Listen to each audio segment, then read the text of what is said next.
રાતના 1:30 વાગ્યો હશે, ફોનની રિંગ વાગી. નોર્મલી આપણે પણ સૂતા હોઈએ, રાતના 1:30 વાગે રિંગ વાગે એટલે 3 પ્રકારના વિચાર આવે. એક તો આળસ આવે, એક તો ડર લાગે, અને એક વિચાર આવે કોનો ફોન અત્યારે. એમાં ગુસ્સો ખરો, કેમ કે રાતના 1:30 વાગે ભર ઊંઘમાં હોઈએ. 1:30 વાગે રિંગ વાગી, દીકરાને પણ આળસ આવ્યો, ગુસ્સો આવ્યો, વિચાર પણ આવ્યો કોણે ફોન કર્યો હશે. આળસમાં ને આળસમાં, ગુસ્સામાં ને ગુસ્સામાં ફોન આગળ જઈને ફોન ઉપાડ્યો. હલો, કેમ છે બેટા? અરે બા, તું બધું બરાબર છે? આટલી મોડી રાતે ફોન કર્યો, પપ્પા બરાબર છે? હા બેટા, બધું બરાબર છે. તો પછી ફોન કેમ કર્યો? Many many happy returns of the day બેટા, આજે તારો જન્મદિવસ છે. બા, કેટલા વર્ષનો થયો? 45 વર્ષનો થયો બેટા. મમ્મી, તને ખબર છે હું એક દીકરાનો બાપ થયો? હા હા બેટા. મમ્મી, હવે હું મોટો થયો, ઢગો થયો, ખબર છે ને? હા હા બેટા.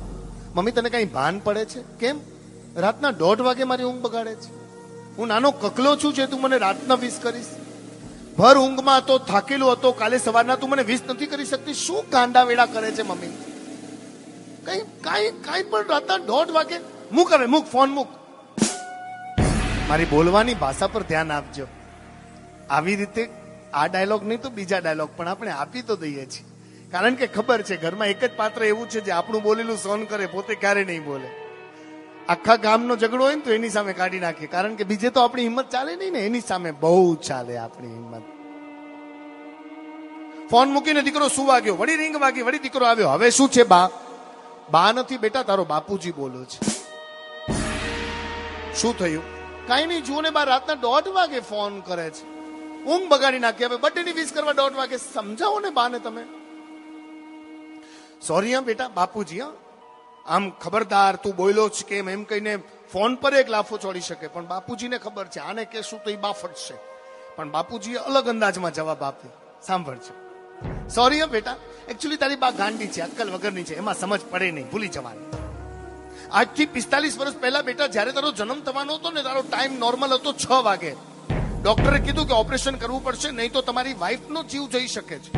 પણ તારી મમ્મી ગાંડી અક્કલ વગરની જીદ કરીને બેઠી હતી કે જન્મ આપીશ તો નોર્મલ ડિલિવરીમાં, ઓપરેશન કરાવીશ નહીં, ગમે એવી પીડા સહન કરવી પડે સહન કરીશ. 11 વાગે ડોક્ટર આવ્યો, વળી પાછી વિનંતી કરે છે, બેન મને જમવા જવું છે, જાઉં, લાવો ઓપરેશન કરી દઉં, નહીં તો જીવ અદ્ધર થઈ જશે. ડોક્ટર તમે જાઓ, મને પીડા વધારે થશે, હું તમને બોલાવીશ. ડોક્ટર ઉપર જ રે, જમવા ગયા. કેટલી વાર સમજાવું તારી મમ્મીને, ઓપરેશન કરાવી લે, મને તારી જરૂર છે, દીકરો નહીં આવે તો ચાલશે, પણ તું જઈશ તો હું નહીં રહી શકું. પણ તારી મમ્મી જીદ્દી, અક્કલ વગરની ગાંડી. એક જ વાત, નોર્મલ ડિલિવરીમાં જન્મ આપીશ. 1 વાગે પીડા ઉપડી, ડોક્ટરને બોલાવ્યા, ડોક્ટરે સિગ્નેચર લીધી મારી, જુઓ તમારી વાઈફ માનતા નથી, ઓપરેશન નથી કરાવતો, નોર્મલ ડિલિવરી કરાવું છું, કાંઈ પણ થઈ જાય જવાબદારી મારી નહીં. રડતા રડતા ગુસ્સામાં મેં સિગ્નેચર કરી. 1:30 ડોક્ટરે આવીને મને ન્યૂઝ આપ્યા કે તમારી પત્ની બરાબર છે, દીકરાનો જન્મ થયો છે. રડી પડ્યો, બહુ રડી પડ્યો, અને દોડતો દોડતો તારી મમ્મી આગળ ગયો. પણ એના મોઢાનો તેજ જુઓ તો આનંદ થાય, જાણે 3 લોકના નાથ પ્રસન્ન થઈ ગયા છે, કોઈ યુદ્ધ જીતી ગઈ છે. તારી મમ્મીનું મોઢું એટલું સરસ તેજસ્વી, હરખ ગેલી થઈ ગઈ હતી, મને આંગળી ચીંધીને બતાવે, જુઓ જુઓ લાલો આવ્યો. રડતા રડતા હસતા હસતા ત્યારે મેં કટાક્ષ મારેલું, આજે સાચું પડ્યું, ત્યારે કટાક્ષ મારેલું. ગાંડી, જેના માટે 6 વાગ્યાથી કરીને 1:30 વાગ્યા સુધી જાગી, ભગવાનને પ્રાર્થના કર કે ઈ તારા માટે જાગે. બસ આટલું જ કેવું હતું બેટા. એ ગાંડી ને અક્કલ વગર નહીં. મેં પહેલા કીધું તું કે તું આના માટે જાગી, એ તારા માટે નહીં જાગે. હવે ફોન મૂકી દે. દીકરાએ ફોન મૂક્યો ન મૂક્યો, પપ્પાએ ફોન મૂક્યો ને દીકરાને કાપો તો લોહી ન નીકળે બાપ. વહેલી સવારના 6 વાગે નાહી ધોઈ ફ્રેશ થઈને બા બાપુજીના ઘરે ગયો. મમ્મીને તરત પગે પડ્યો. અહીંયા જોજો 2 પાત્રની ભૂમિકા. મમ્મીના પગે પડીને સોરી કહ્યું. સોરી કીધું ને મમ્મીએ તો હોવાના લીધા. હોય મારો Lalo, many many happy returns of the day બેટા, ઘણું જીવ.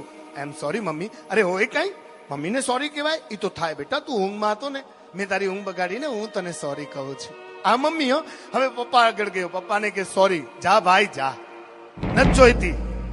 એક દીકરો જન્મ્યો ને ત્યારે લોકો કે હજી બીજો, પણ અમને ખાતરી હતી અમારો આ એક લાલો છે ને અમને સાચવી લેશે. ક્યારેક હું મારી પત્નીને કહેતો, તું ચિંતા નહીં કરતી, આપણો લાલો આપણને સાચવી લેશે. પણ છેલ્લા કેટલાક વર્ષોથી જોઉં છું તારી પરિસ્થિતિ બદલાઈ ગઈ છે. અરે રાતના 1:30 વાગે તને વિશ કરે છે, તું આવી રીતે બિહેવિયર કરે છે તારી મમ્મી સાથે, એટલે કે મારી વાઈફ સાથે.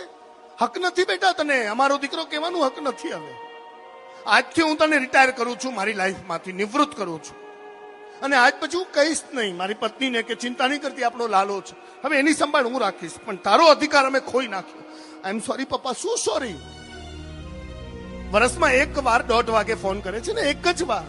તને ખબર છે આ તારી ગાંડી અક્કલ વગરની મમ્મી મને રોજ રાતના 1:30 વાગે હું સૂતો હું ઠોસો મારીને ઉઠાડે, રોજ રાતના 1:30 વાગે. જુઓ જુઓ, લાલાના જન્મનો ટાઈમ થયો. બેટા તને તો એક વર્ષમાં એક વાર ખાલી ઉઠાડે છે ને, મને તો રોજ ઉઠાડે છે. એની મમતાને ઓળખું છું, મેં કોઈ દિવસ ગુસ્સો નથી કર્યો. એની લાગણીને ઓળખું છું તારા પ્રત્યેની, મારા કરતા પણ વધારે ઈ તારા માટે વિચારે છે. નસીબથી આવી માં મળી છે બેટા. તારાથી અલગ રહીએ છીએ તોય તું નથી સાચવી શકતો અમને. પડે પડે વાત કરવાનું મન થાય, એમાં એક જ વખત વાત કરે છે તોય નથી ચાલતું તને. આ ભાવમાં મળ્યો બેટા, હવે નહીં મળતો. હાથ છોડો. ભગવાનને કઈ હજી મનુષ્યનો અવતાર હોય તો બધું બનાવજે, મા બાપ નહીં બનાવતો. ત્યાં ઓચિંતી મમ્મી બોલી, શું બોલો છો, આપણો લાલો છે, ભૂલ થઈ જાય, એને માફ કરો ને. એટલે કવિએ કહી દીધું કે માતા અને પિતાની બંને ભૂમિકામાં માં છેલ્લે સુધી પોઝિટિવ, પપ્પાને નેગેટિવ થવું પડે છે. કારણ કે ગાલ પર હાથ ફેરવે ને એ મમ્મી, અને કાન પકડી વાડીને પ્રેમ કરે ને પપ્પા. આ દુનિયામાં પપ્પા ન હોત ને તો આપણે ખરેખર માં પર ચડીને બેસી ગયા હોત.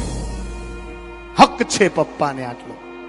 છતાંય કવિ કહે છે, માઈ માં બીજા બધાય વગડાના વાહ. લાખો લડાવ્યા લાડ જેણે કોડથી પૂરા કર્યા. લાખો લડાવ્યા લાડ જેણે કોડ સૌ પૂરા કર્યા. એ કોડના પુરનારના કોડ પૂરવા ભૂલશો નહીં.